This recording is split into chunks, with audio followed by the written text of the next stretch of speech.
এদিকে এসআইআর শুনানিতে বিএলএ টুরা যাতে সক্রিয় থাকেন সেই নির্দেশও দিয়েছেন অভিষেক বন্দ্যোপাধ্যায়। শুনানি শুরু হয়েছে, রোজ 10 থেকে 15,000 লোককে ডাকা হচ্ছে। মানুষ ধৈর্য হারিয়ে চলে যায়, নাম বাদ দিলে সুবিধা হয়। শুনানিতে যারা যাচ্ছেন তাদের জন্য ক্যাম্প করুন। শুনানি প্রক্রিয়ায় উপস্থিত থাকুন বিএলএ টুরা। এটা যুদ্ধ, যে যাই বলুক এটা করতে হবে। যদি কেউ বাধা দেয় বলবেন লিখিত নির্দেশিকা দেখান, প্রয়োজনে ভবিষ্যতে আইনি ব্যবস্থা নেব। এসআইআর শুনানি পুরোপুরি কাল থেকে শুরু হবে। 9টা থেকে আমাদের ক্যাম্প হবে, চেয়ার টেবিল নিয়ে বসুন। প্রবীণ নাগরিকদের হয়ে কাল প্রতিনিধি দল কমিশনে যাবে, এটা আমরা বন্ধ করব। 70 থেকে 80 বছরের মানুষগুলোকে লাইনে দাঁড় করিয়ে রেখেছে, কেউ হুইল চেয়ারে বসে রয়েছেন, মানুষকে হেনস্থা করা হচ্ছে। নতুন নাম যুক্ত হলে সেটা বৈধ না অবৈধ সেটা দেখতে হবে বিএলএ টুদের। কোথাও কোনো মৌখিক নির্দেশে নিজেদের কাজে পিছিয়ে আসবেন না। তৃণমূলের সৈনিকরা ভোটের দিন যেভাবে বুথ আগলে রাখেন, এখানে সেইভাবে লড়াই করতে হবে।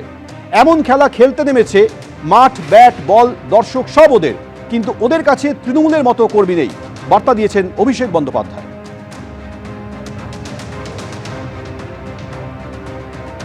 এসআইআর শুনানি শুরু হয়েছে গতকাল থেকে, আর এই এসআইআর শুনানিতে বিএলএ টুদের সক্রিয় থাকার নির্দেশ দিয়েছেন অভিষেক বন্দ্যোপাধ্যায়। তিনি বলছেন যে শুনানি শুরু হয়েছে, রোজ 10 থেকে 15,000 লোককে ডাকা হচ্ছে। মানুষ ধৈর্য হারিয়ে চলে যাচ্ছে, নাম বাদ দিলে সুবিধা হয়। শুনানিতে যারা যাচ্ছেন তাদের জন্য ক্যাম্প করুন। শুনানি প্রক্রিয়ায় উপস্থিত থাকুন বিএলএ টুরা। এটা যুদ্ধ, যে যাই বলুক এটা করতে হবে। যদি কেউ বাধা দেয় বলবেন লিখিত নির্দেশিকা দেখান, বলেছেন অভিষেক বন্দ্যোপাধ্যায়। প্রয়োজনে ভবিষ্যতে আইনি ব্যবস্থা নেব, একথাও বলেছেন অভিষেক বন্দ্যোপাধ্যায় সূত্রে খবর। 9টা থেকে আমাদের ক্যাম্প হবে, চেয়ার টেবিল নিয়ে বসুন। প্রবীণ নাগরিকদের হয়ে কাল প্রতিনিধি দল কমিশনে যাবে, আমরা এটা বন্ধ করব, বলেছেন অভিষেক বন্দ্যোপাধ্যায়।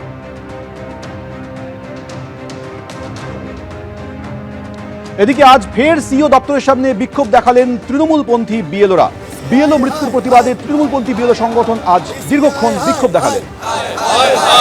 অল্প সময়ের মধ্যে এই মানে এতটা কাজ কিভাবে নো ম্যাপিং হওয়ার কারণটা কি? নো ম্যাপিং কেন জানি না, না এদের কি লিংক হয়নি, এরকম কিছু লিঙ্ক হয়নি, বা অন্য কোনো জায়গায় কোনো সুপারভাইজারের সাথে হয়তো লিঙ্ক ম্যাপ অলরেডি ম্যাপ হয়ে আছে, কিন্তু আমরা এগুলোকে বারবার ফোন করেছি। ফোন করার পরেও কাজটা যেন শেষ হতেই চাইছে না। মাটিকে অশান্ত করার একটি প্রক্রিয়া, এবং নির্বাচন কমিশন পরিষ্কার দিল্লির শাসক দলের সাথে চক্রান্ত করে পশ্চিমবঙ্গের ভোটারদের নাম বাদ দিতে চাইছে, এবং বেশিরভাগ ভোটারকে এসআইআর এর মাধ্যমে যারা তাতে নাম নথিভুক্ত না করে একের পর এক হয়রানি তারা তৈরি করে ভোটারদের এসআইআর এর বাইরে রাখতে চাইছে। হ্যাঁ, এই নিয়ে 7 জন শুধুমাত্র পশ্চিমবঙ্গের মাটিতে। এর উত্তর অ্যাডিশনাল সিইও দীপেন্দু দাস আছেন, পশ্চিমবঙ্গের নির্বাচন কমিশনার মনোজ আগরওয়াল আছেন, ভারতের নির্বাচন কমিশনার গণেশ কুমার আছেন। এই 7 জন কি তার পরিবারের কাছে আজকে থাকতো না যদি সাংবিধানিক উপায়ে নিয়ম মাফিক এসআইআর প্রক্রিয়া পশ্চিমবঙ্গের মাটিতে নির্বাচন কমিশন ত্রুটি মুক্তভাবে উপযুক্ত পরিকল্পনার সাথে করতে পারতো। করে দিচ্ছে, আমাকে ওর কাছে যেতে হবে যে ও যাতে মানসিকভাবে এতটা ডিপ্রেশনে না পড়ে। ট্যাগ করা হলো যে বিএলওর, আমি জিজ্ঞেস করলাম এই বিএলও আমার সাথে করবেটা কি?